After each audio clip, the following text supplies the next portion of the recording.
నేడున్నా నువ్వు చల్లగా ఉండాలి, మంచిగా ఉండాలి. చంద్రం, ఇంద్రమ్మని జాగ్రత్తగా చూసుకోండి. నేను పోతలే ఇంద్రమ్మ. పోవే, నువ్వు పోతేనే మా అత్తయ్య క్షేమంగా ఉంటుంది. తనే స్వయంగా చెప్తోంది కదా. ఇంత విన్నాక సిగ్గున్న వాళ్ళెవ్వరూ ఇక్కడ ఉండరు. వెళ్ళా. చెప్పేది నీకేనే అర్థం కావట్లేదా? మర్యాదగా వెళ్ళు.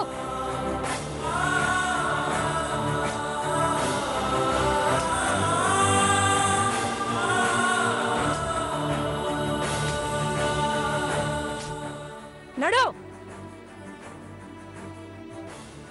రవి, పిన్ని పదవే,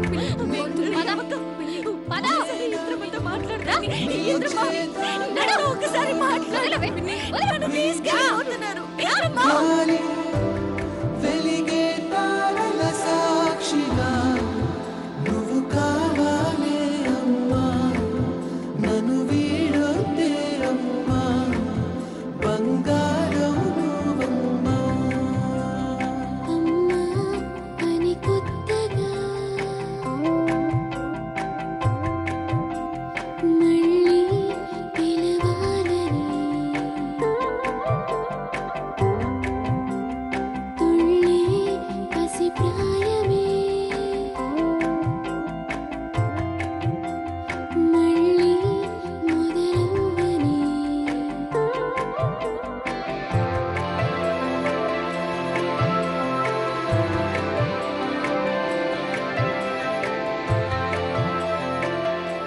వెళ్ళు. ఆ రోజు కళ్యాణ మండపంలోనే చెప్పాను కదే, నీ బతుకు మురికి వాడని, నీ బతుకు ముష్టి బతుకని. మళ్ళీ నీ నీడ మా ఇంటి మీద పడ్డానికి వీల్లేదు. మా ఇంట్లో అడుగు పెడదామని కల్లో కూడా ఊహించుకోకు. వెళ్ళవతలు బా.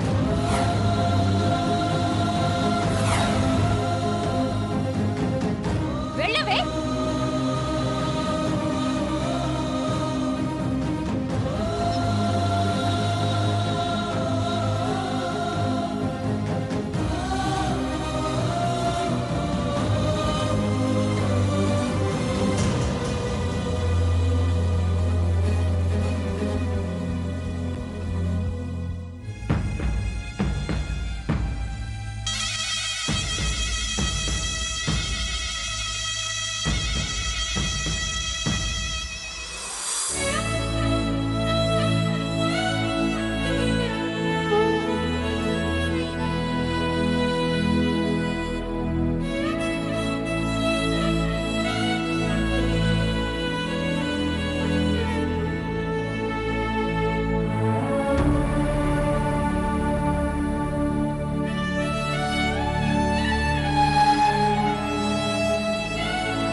రే చంద్రం, నా మీద ఏ మాత్రం గౌరవం ఉన్నా దాంతో మాట్లాడడానికి వీల్లేదు.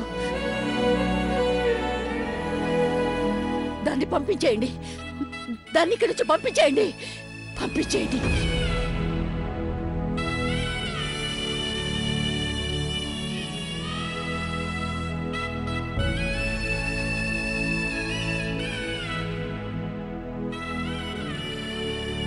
ఏమండి, అంజలి పొద్దుననగా వెళ్ళింది, ఇంకా ఇంటికి రాలేదేంటండి?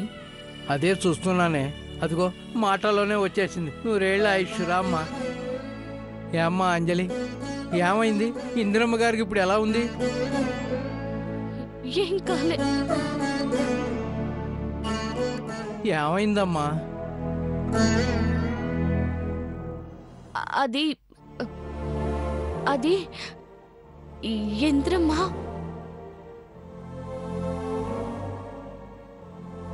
ఇందిరమ్మకేమైందమ్మా? ఇంద్రమ్మ మంచిగానే ఉంది.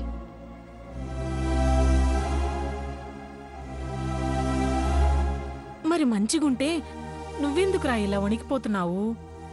ఆ కన్నీళ్ళేంటమ్మా? నాతో ఇంద్రమ్మ మాట్లాడట్లే.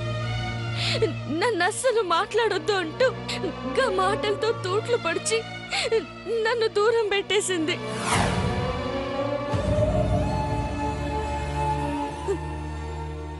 మనిషి అంటే నాకెంత ప్రాణమో గా మనసుకి తెలుసు. నా మీద కోపం వస్తే యశోద లెక్క నన్ను కొట్టాలి గాని గట్ల మాట్లాడొచ్చా?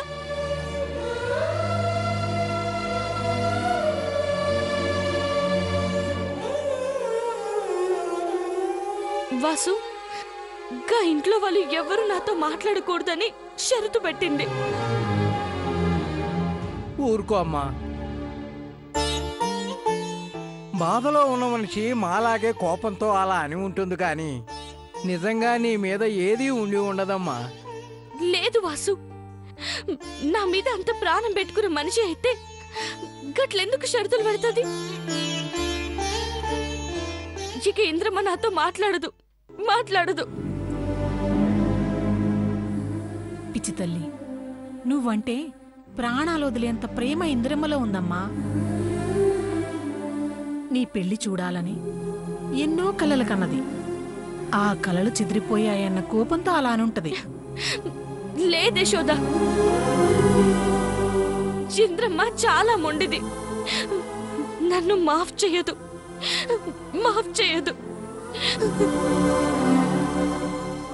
ఇంద్రమ్మ నన్ను మాఫ్ చేయకపోతే ఏడుపోస్తోంది. నా పెళ్లి జరిగితే ఆ కోపం పోతుంది కదా. మీకోసం, ఇంద్రమ్మ కోసం తొందరగా పెళ్లి చేసుకుంటా.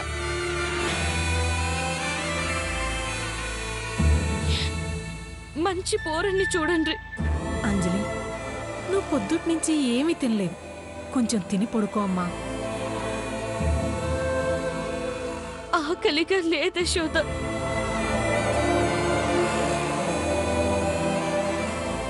ఏంటమ్మా ఇది? నువ్వేం తినకుండా ఇలా ఉంటే మా ప్రాణం కొట్టుకుంటుందమ్మా. 2 ముద్దలు తినమ్మా. భయంగా ఉంది వాసు. ఇంద్రమ్మ గురించి తలుచుకుంటే దుఃఖం వస్తుంది.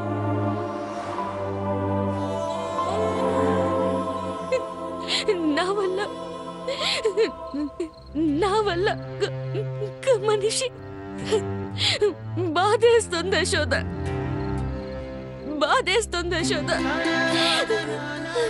అమ్మా అంజలి, అంజలి,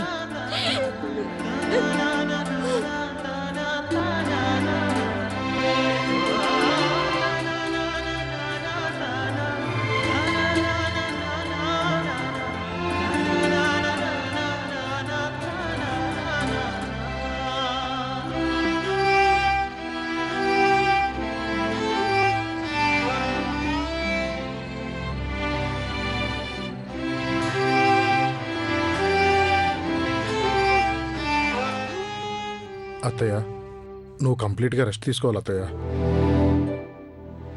టెన్షన్లన్నీ మనసులో నుంచి తీసేసి నువ్వు సంతోషంగా ఉండాలి పిన్ని. రా పిన్ని. ఆగు సుమిత్ర.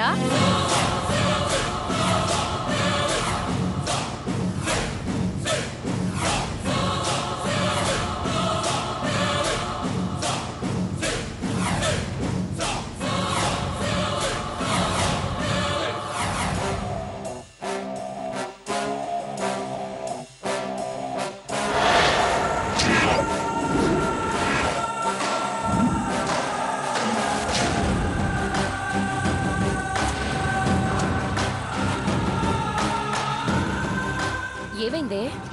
శివంగి అనే దురదృష్టం ఇంద్రమ్మని చావు అంచుల దాకా తీసుకెళ్ళింది.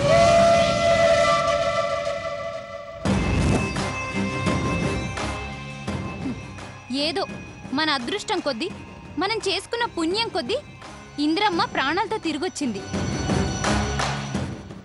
దిష్టి తీని. పెద్దమ్మ, కర్పూరం వెలిగించు.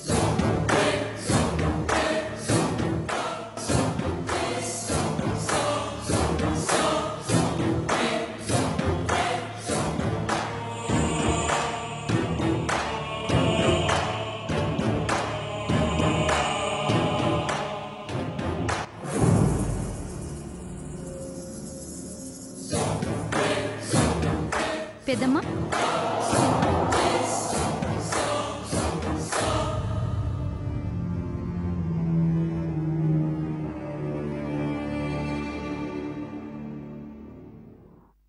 రా పిన్ని. ఆగండి ఆగండి.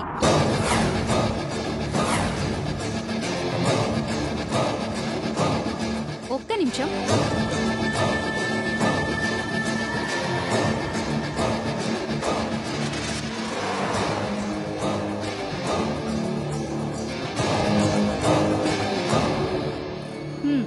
ఇప్పుడు తీసుకురండి. వెల్కమ్ ఇంద్రమ్మ.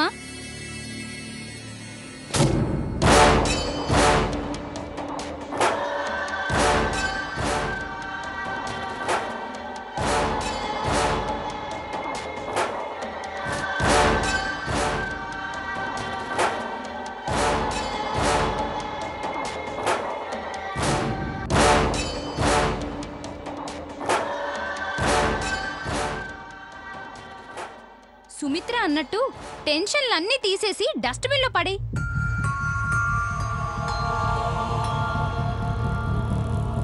ఈ ఇంటి పెద్ద దిక్కు మీరే. మీ ఆరోగ్యమే మాకు మహాభాగ్యం. పోనీలేండి, ఎప్పటికైనా సొంత వాళ్ళు సొంత వాళ్ళే, పరాయి వాళ్ళు పరాయి వాళ్ళే అని తెలుసుకున్నారు.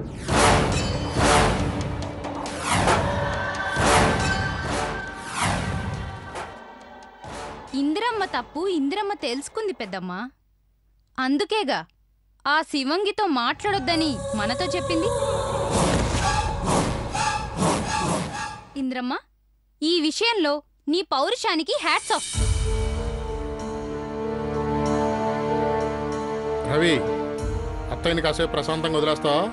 ఇన్నాళ్ళు ఇంద్రమ్మ ప్రశాంతంగా ఉండాలనే దాని విషయంలో ఎన్నోసార్లు అడ్డుపడ్డాను. కానీ అప్పుడేమో అందరూ నన్నే చెడ్డగా చూశారు. నేనెప్పుడు మన వాళ్ళందరూ సంతోషంగా ఉండాలని కోరుకుంటాను పెద్దనాన్న. ఈ మనిషి పెళ్లి కల నేను నెరవేరుస్తాను.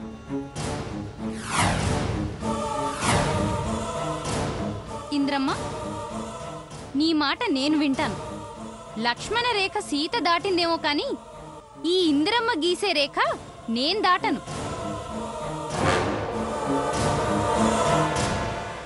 ఎంతైనా ఎప్పటికైనా మిగిలేది రక్త సంబంధమేనమ్మా.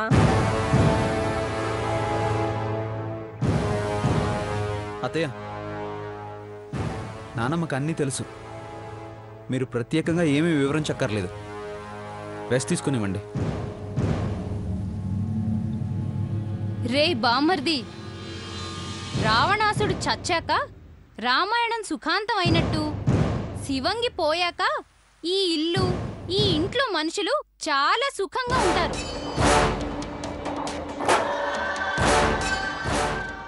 రామరాజ్యం, ఇది ఇంద్రమ్మ రాజ్యం. ఇంద్రమ్మ 100 ఏళ్లు కాదు 125 ఏళ్లు సంతోషంగా బతకాలి. పదనాన్న.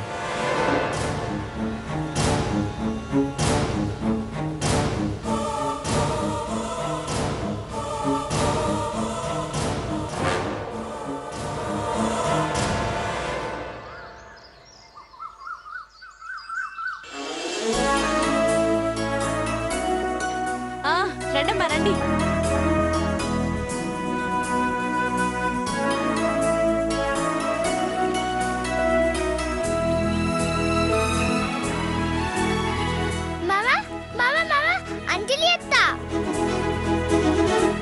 అంజలినా? అవునత్తా. అజయ్ కారాపు.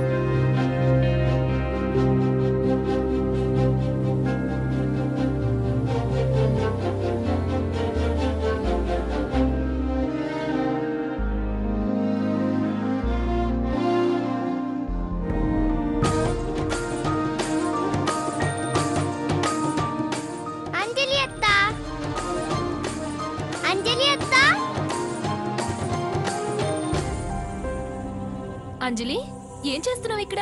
కూరగాయలు అమ్ముతున్నాను.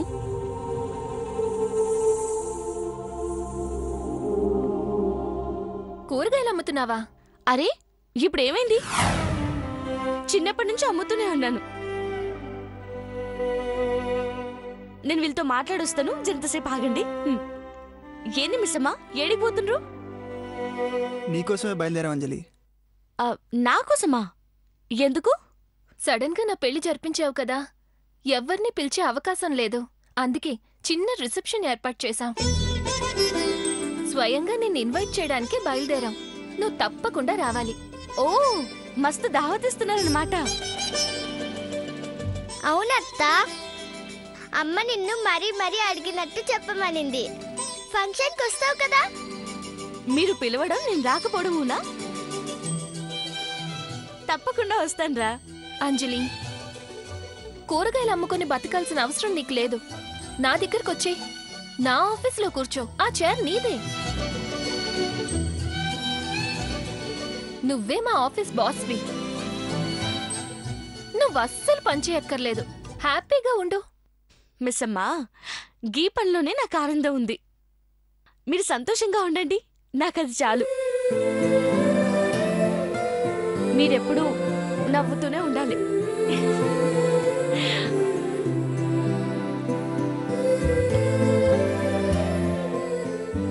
నువ్వు తప్పకుండా రావాలి అంజలి. అర్జున్ వాళ్ళు కూడా వస్తున్నారు. హాయ్, బాగా వస్తుందా?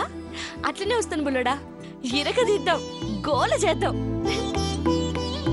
మరి మేము బయలుదేరుతాం. ఉంటాం అంజలి. బాయ్ అత్తా. బాయ్. అమ్మా, ఏం కావాలి? ఎలా ఉన్నారు అంకుల్? ఇలా ఉన్నాం బాబు. అరే వాసు, బుల్లడు మంతానికి బయలుదేరిండు, దావతిస్తుండంట. మీ ఇద్దరు చూడముచ్చటగా ఉన్నారు. క్షేమంగా ఉండాలి. ఫంక్షన్ కి మీరు కూడా రావాలమ్మా. అలాగేనమ్మా. ఏమండి, ఒక్క నిమిషం. పెళ్ళైన మీ జంట ఇదే రావటం.